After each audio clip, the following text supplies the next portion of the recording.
নমস্কাৰ বন্ধুসকল, আজি আমি লৈ আহিছোঁ আপোনালোকৰ ওচৰত এটি নতুন ভিডিঅ' দূৰত্ব আৰু সময়ৰ ওপৰত। আগতে হৈ যোৱা ভিডিঅ'বিলাক যদি আপোনালোকে চোৱা নাই তেনেহ'লে আমাৰ ইউটিউব চেনেলত গৈ ভিডিঅ'বিলাক চাব পাৰে আৰু লগতে আমাৰ চেনেলটো ছাবস্ক্ৰাইব কৰি ৰাখি দিব যাতে নেক্সট টাইম আমাৰ ভিডিঅ'বিলাক পাই থাকে। দূৰত্ব আৰু সময়ৰ ওপৰত প্ৰায়বোৰ কম্পিটিটিভ এক্সামত আমি কুৱেশ্যন দেখিবলৈ পাওঁ। Assam police, ADRE। প্ৰথমতে আমি জানিব লাগিব স্পীড, ডিষ্টেঞ্চ আৰু টাইমৰ মাজত সম্বন্ধ। কোনো এটা বস্তুৱে নিৰ্দিষ্ট সময়ত নিৰ্দিষ্ট দূৰত্ব অতিক্ৰম কৰিলে তাক আমি স্পীড বুলি কওঁ। আৰু স্পীডৰ একক হ'ল মিটাৰ পাৰ ছেকেণ্ড। কেতিয়াবা 1 মাৰ্কৰ কুৱেশ্যন আহি যায় পৰীক্ষাত যে দ্ৰুতিৰ একক কি? Metre per second. আৰু আমি কিলোমিটাৰ পাৰ আৱাৰতো লিখিব পাৰোঁ। কিলোমিটাৰ পাৰ আৱাৰৰ পৰা মিটাৰ পাৰ ছেকেণ্ডলৈ আমি 5/18 পূৰণ কৰিব লাগিব। কাৰণ আমি দেখাই আছোঁ ইয়াতে, আমি জানো 1 কিলোমিটাৰ ইকুৱেল টু 1000 মিটাৰ আৰু 1 hour equal to 3600 second. 3600 second কাৰণ 60 সেকেন্ড 1 মিনিট আৰু 60 মিনিট 1 আৱাৰ। এই কাৰণে তেনেহলে আমাৰ কিলোমিটাৰ পাৰ আৱাৰক আমি মিটাৰ পাৰ ছেকেণ্ড লৈ নিব হলে ওপৰত 1000 মিটাৰ হৈ যাব আৰু তলত 3600 সেকেন্ড হৈ যাব।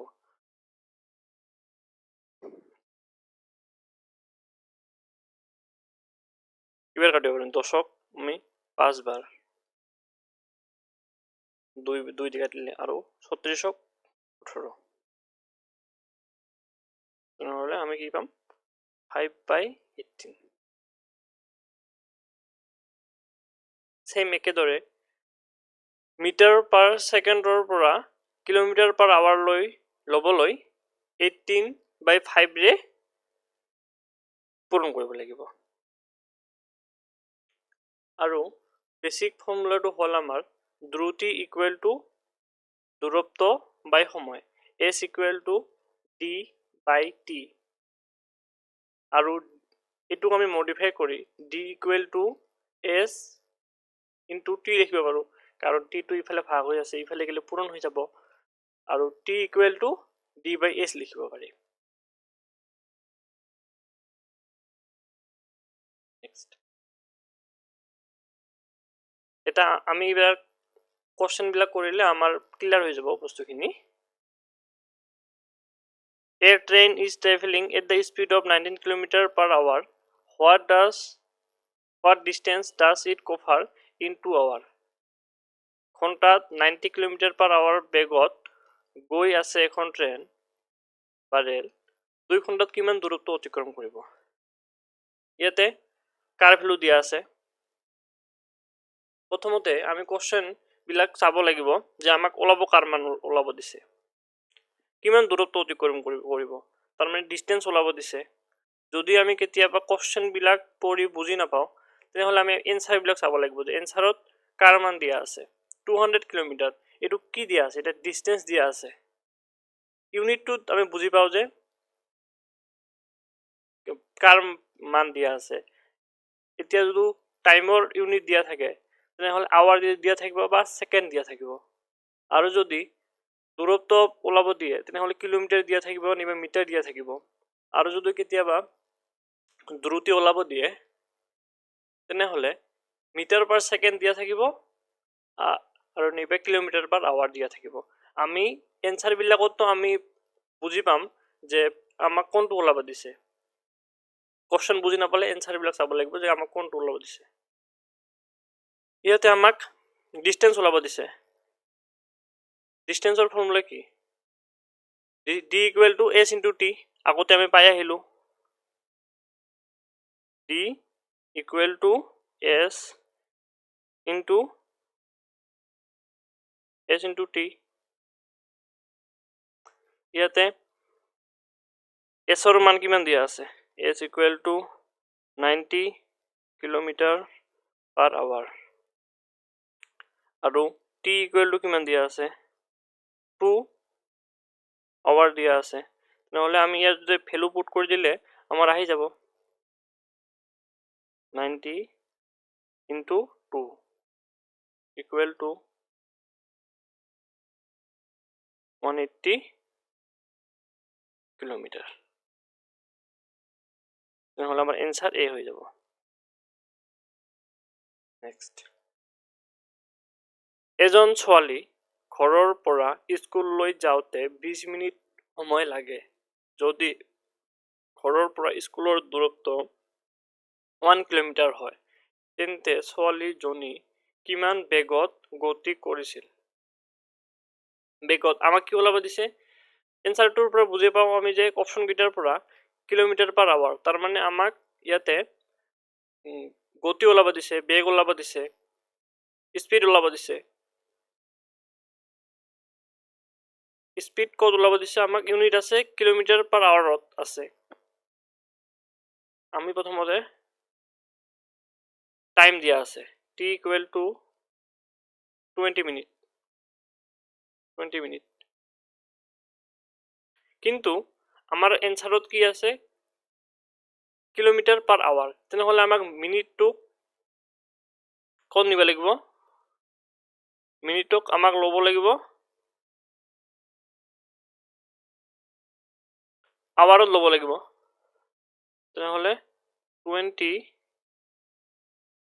মিনিটক আমি 60 দি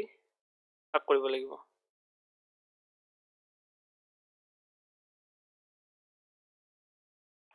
এটো হ'ব 1/3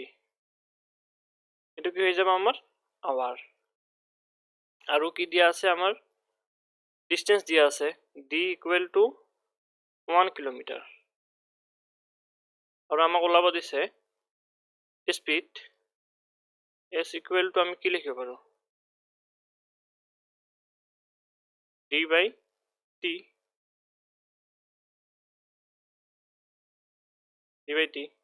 তেনেহ'লে আমাৰ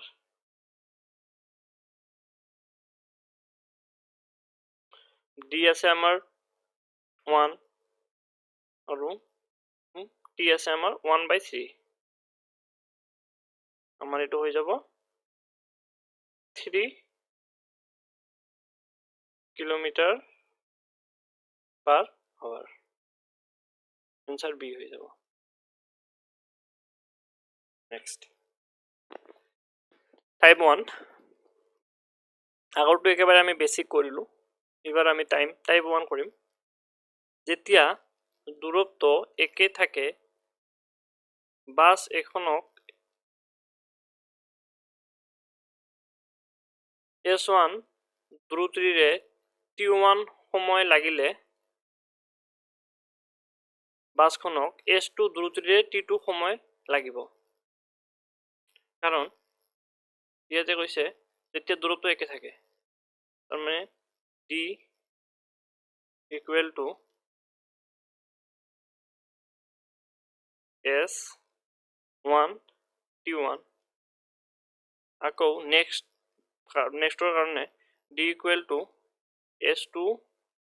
T2 লিখিব পাৰো আমাৰ কি হৈ যাব S1 T1 equal to S2 T2 এইটোৰ পৰা আমি গম পাম S1 by S2 equal to T2 by T1। যেতিয়া আমাৰ দূৰত্ব একে থাকে দুটা কেছতে, তেতিয়া আমি এইটো ব্যৱহাৰ কৰিব পাৰোঁ। এটা কোৱেশ্চন কৰিলে আমাৰ ক্লিয়াৰ হৈ যাব। A train cover a certain distance in 4 hours at a speed of 60 km per hour. The time taken by train to cover the same distance at speed of 80 km per hour. Rail এখনে ঘণ্টাত 60 km per hour বেগত 4 ঘণ্টাত নিৰ্দিষ্ট দূৰত্ব অতিক্ৰম কৰে। তাৰপিছত ৰেলখনে ঘণ্টাত 80 km per hour বেগত একে দূৰত্ব অতিক্ৰম কৰিবলৈ লোৱা সময় কিমান? এনেকুৱা ধৰণৰ কোৱেশ্চনবিলাকত য'ত মানে দূৰত্বটো কনষ্টেণ্ট থাকে, আমি এইটো ফৰ্মুলা ব্যৱহাৰ কৰিব পাৰোঁ। ফৰ্মুলাটো আছিল আমাৰ S1 by S2 equal to T2 by T1। প্ৰথমতে ক্ষেত্ৰত আমাৰ এছৰ মান কিমান দিয়া আছে? S1 আমাৰ আছে 60 km per hour আৰু T1 আমাৰ আছে 4 hour আৰু S2 আমাৰ আছে 80 km per hour আৰু আমাক ওলাব দিছে T2ৰ ভ্যালু। আমি যদি ইয়াতে ভ্যালুটো পুট কৰি দিওঁ 60 divided by 80 equal to T2ৰ মান আমি নাজানো 4,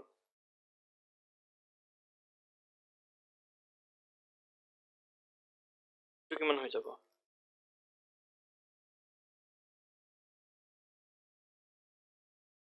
2 দি 6 কাটিলে আমাৰ 3 হৈ যাব। কাৰণ আমি T2 পাই যাম 3 hours।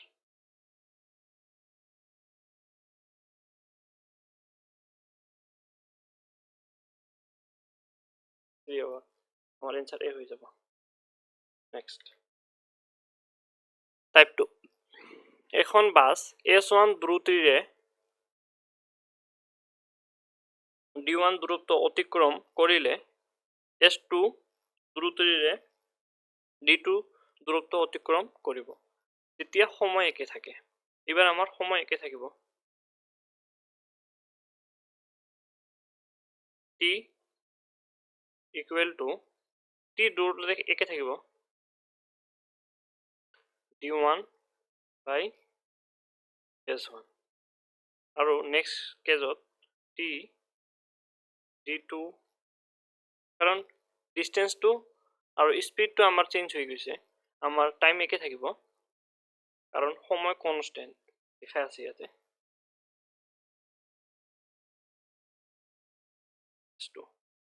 আমি কি লিখিব পাৰোঁ? D1 by S1 equal to D2 by S2।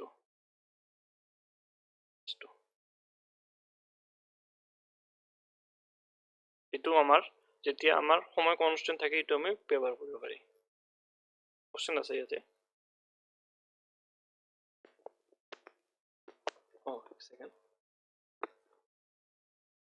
D1 S1 এইটো আমি আকৌ মডিফাই কৰি লিখিব পাৰোঁ। D2 এইফালে আহি যায় D1 by D2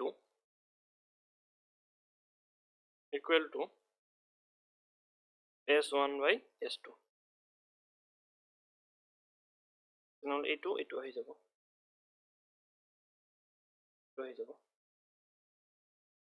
এটা কোশ্চেন কৰিম আমি। এজন ব্যক্তিয়ে 16 কিলোমিটাৰ দূৰত্ব অতিক্ৰম কৰে যেতিয়া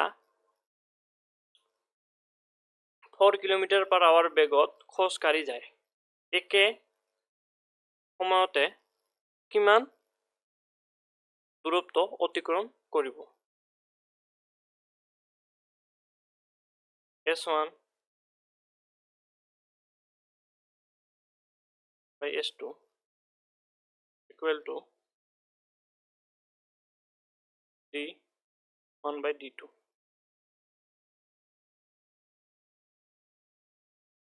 s1 এর মান কিমান আছে আমার s1 আমার আছে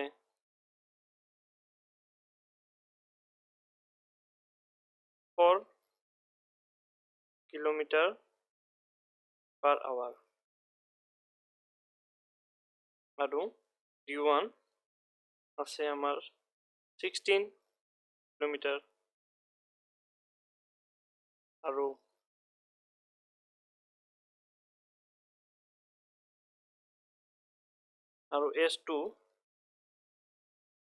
s2 আমার আছে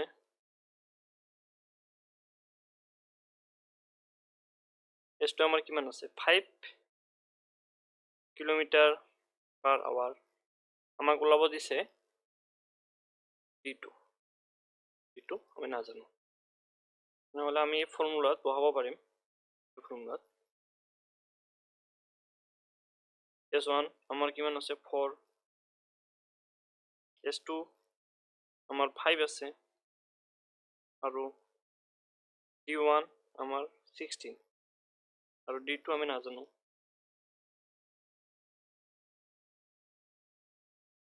তো 4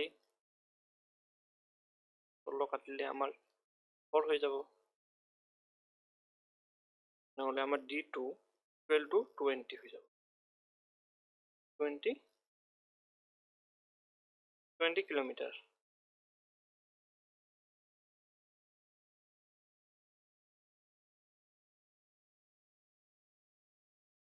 এটো আমার ভুল আছিল এটো সব কিলোমিটার ভুল আছিল ইউনিট বিলাক 20 কিলোমিটার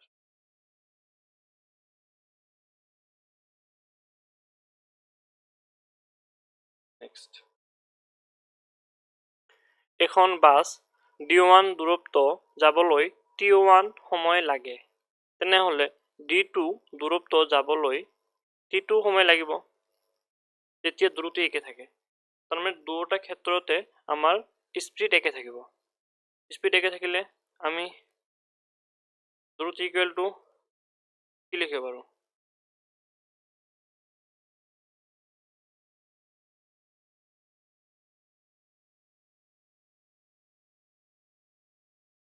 t1 নেক্সট কেছত আমি s equal to d2 by t2 যেহেতু দুটা ক্ষেত্রতে একে আমি s এর ভ্যালু বহাই দিলে t1 equal to d2 আমি এইটো যদি d2 ইফালে আহিলে কি হ'ব d1 by d2 equal to t1 by t2 তো হৈ যাব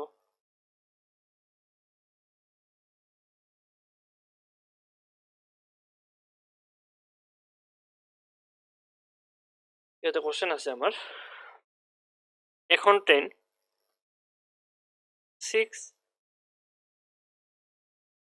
600 কিলোমিটাৰ যাবলৈ 3 ঘন্টা লাগে তেন্তে 3000 কিলোমিটাৰ যাবলৈ কিমান সময় লাগিব যেতিয়া দ্ৰুতি একে থাকে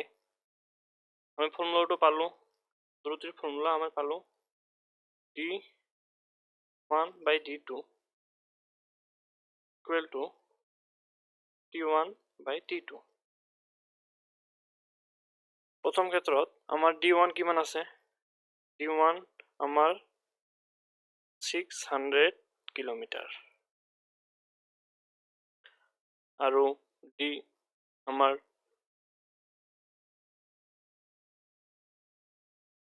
আৰু t1 আমাৰ আছে 3 hour আৰু d2 আমাৰ 3000 কিলোমিটাৰ আছে আৰু t2 আমি নাজানো এটো ফৰ্মুলা আমি বহাই দিম t1 600 d2 3000 equal to t1 আমাৰ 3 আছে আৰু T2 তো আমি নাজানো কিমান হ'ব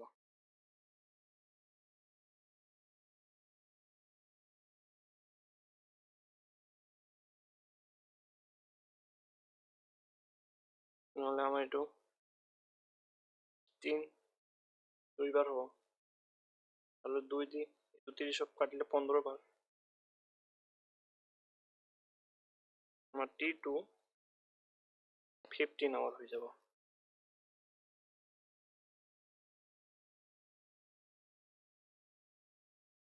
নহলে আমাৰ B হৈ যাব এনসাৰ নেক্সট টাইপ 4 LT দৈৰ্ঘ্যৰ ট্ৰেন এখন LT দৈৰ্ঘ্যৰ ট্ৰেন এখন LP দৈৰ্ঘ্যৰ প্লেটফৰ্ম পাৰ হৈ গলে যদি T সময় লাগে তেন্তে ট্ৰেনখনৰ দ্ৰুতি S আমি লিখিব পাৰো ধৰি লৈছো এখন ট্ৰেন আছে আৰু এইটো ষ্টেচন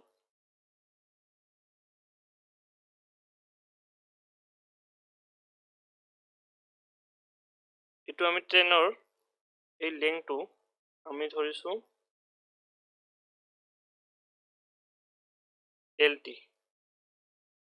মানে L train length of train আৰু এইটো প্লেটফৰ্মৰ আমি দৈৰ্ঘ্য ধৰিছো LP মানে লেংথ অফ প্লেটফৰ্ম এই ট্ৰেনখনে এইটো পাৰ হৈ যাওঁতে ইয়াৰ সময় লাগে T সময় লাগিলে আমি দ্ৰুতি আমি লিখিব পাৰো D equal to total distance ট্ৰেনখনৰ দৈৰ্ঘ্য আৰু প্লেটফৰ্মৰ দৈৰ্ঘ্য প্লাস কৰি আৰু TD ডিভাইড কৰিলে আমি ইয়াৰ দ্ৰুতিটো পাই যাম S equal to LT plus LP T আৰু যদি আমাক দ্ৰুতি ওলাব দিলে এইটো ফৰ্মুলা ব্যৱহাৰ কৰিম আৰু যদি এইটো ফৰ্মুলা আমি মডিফাই কৰি T equal to S টো ইফালে দি ভাগ হৈ আছে S টো ইফালে দি T টো ইফালে ভাগ হৈ আছে ইফালে দি গলে পূৰণ হৈ যাব আৰু S টো তলত আহি যাব T equal to LT plus LP divided by S এইটো যদি আমাৰ এই কেইটাৰ ভ্যালু দিয়া থাকে তেনেহলে আমি টাইমটো ওলাব পাৰিম আৰু যদি স্পিড ওলাব দিলে স্পিড ওলাব পাৰিম আৰু যদি লেংথ অফ ট্ৰেনৰ ওলাব দিয়ে তেনেহলে এই দুটো পূৰণ কৰি এইটো ইফালে বিয়োগ হৈ যাব আৰু LP যদি আমাক ওলাব দিয়ে লেংথ অফ প্লেটফৰ্ম তেনেহলে ST minus LT আমি কোশ্চেনবিলাক কৰিলে সুবিধা হৈ যাব আমি কৰি আছো আৰু কেতিয়াবা ট্ৰেন এখনে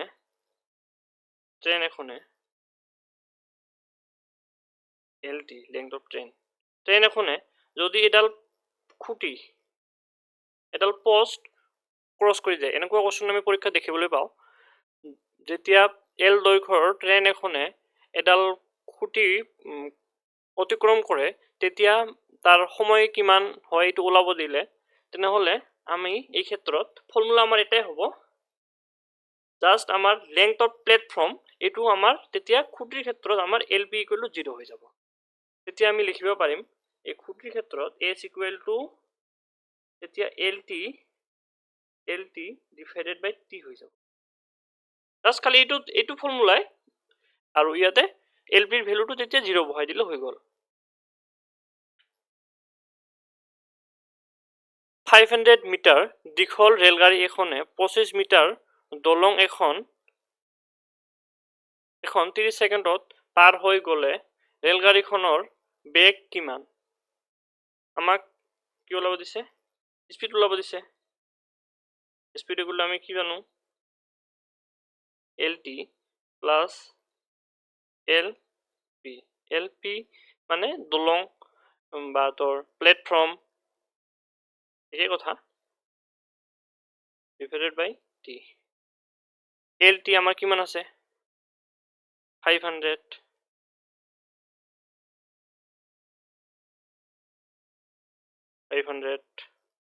মিটার আছে আৰু আমাৰ এনসাৰত কি আছে কিলোমিটাৰ পাৰ আওয়াৰ আৰু LP LT টো আৰু LP আমাৰ আছে 25 মিটাৰ 25 মিটাৰ 25 মিটাৰ আছে আমাৰ প্লাস কৰিলে কিমান হ'ব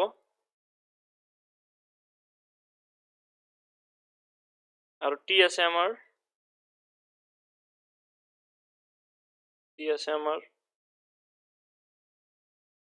30 সেকেন্ড আমাৰ যেহেতু দুইটাই কিলোমিটার আছে 30 সেকেন্ডক আমি তাহলে আমি কি লিখব 30 সেকেন্ডক 30 সেকেন্ড আগতে এটা রাখি দিও 30 সেকেন্ডে আছে এটা আমার কিমান হ'ব LP 500 plus 20 divided by 30 এটা কিমান হ'ব 525 by 30 হল এটো আমি কাটিছো 5 দি কাটিলে এটা কিমান হ'ব 1 10 বার আৰু এটো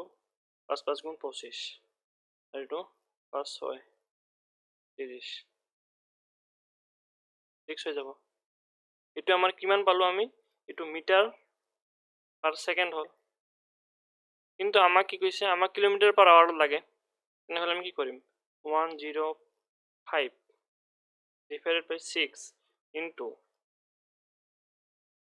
18 by 5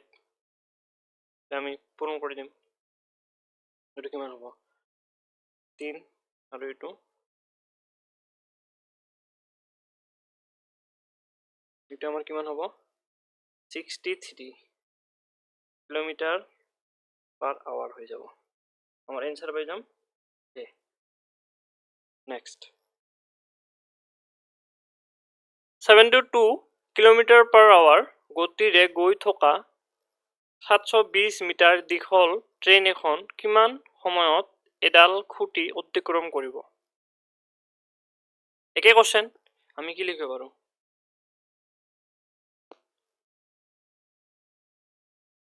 টি এবাৰ আমাক টি ওলাব দিছে টি ইকুয়াল টু আমি লিখিব পাম সেম ফর্মুলা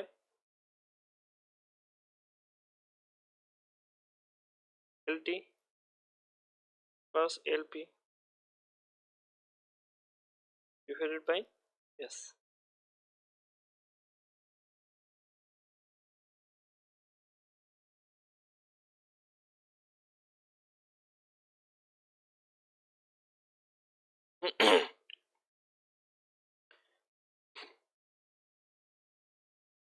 আমার LT কিমান আছে LT টো LT আমার 720 মিটার আছে আৰু আমাৰ S কিমান আছে S 72 কিলোমিটার পার আওয়ার আছে আমার দুটো ইউনিটে বেলেগ আছে এটা মিটারত আছে এটা কিলোমিটারত আছে আৰু এটো আওয়ারত আছে কিন্তু আমাক ওলাব কত দিছে সেকেন্ড হ'ব আমার आंसर যেহেতু আমার आंसर যদি সেকেন্ডত থাকে তেনে হলে আমি কিলোমিটার পার আওয়ার টু আমাক কি কৰিব লাগিব সেকেন্ড লব লাগিব 72 ইনটু কিলোমিটার পার আওয়ার যদি আমি মিটার পার সেকেন্ডত লব যাও তেনে হলে 5/18 দি আমাক মাল্টিপ্লাই কৰি দিব লাগিব আৰু এটো কিমান হৈ যাব 4 হৈ যাব 18 একে 18 4 72 4 into 5 equal to 20 meter per second LT কিমান আছে 720 plus LP কিমান আমাৰ যেহেতু মই আগতে কলো যেহেতু LP প্ল্যাটফৰ্ম তাৰ মানে 0 হৈ যাব খুঁটিটো আৰু divided by 20 720 divided by 20 36 second আমাৰ आंसर বি হৈ যাব আজিকালে আজিৰ কাৰণে এইখিনিয়ে আৰু এইটো হোমৱৰ্ক নেক্সট টাইম আমি ৰিলেটিভ স্পীড কৰিম যেতিয়া ট্ৰেইনবিলাক একে দিশত দুখন ট্ৰেইন একে দিশত গতি কৰে বা বিপৰীত দিশত গতি কৰে এইবিলাক কোৱেশ্যন আমি নেক্সট ভিডিঅ'ত কৰিম থেংক ইউ